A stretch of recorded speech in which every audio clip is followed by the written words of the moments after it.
ya mali. Alilisi Suleimani kwa babake elimu.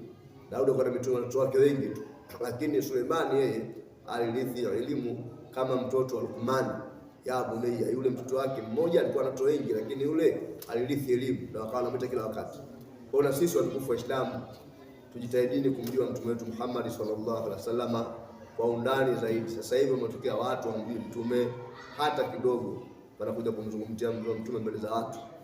Salama ni mtu mkubwa sana. Kwa hiyo kuna baadhi ya mambo yanaitwa sunna. Kuna kitu kinaitwa sunna na sunnia tu. Sunna isuniwe. Sunna unaifanyia wakati gani? Wapi? Unamfanyia nani?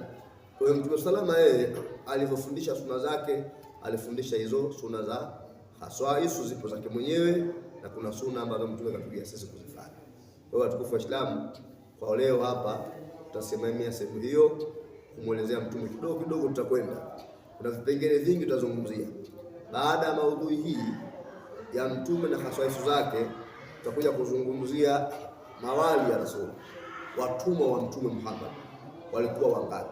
Tutakuja kuzungumzia washairi wa mtume walikuwa wangapi. Maana watu wanasema Waarabu walikuwa na 9 watu. Waarabu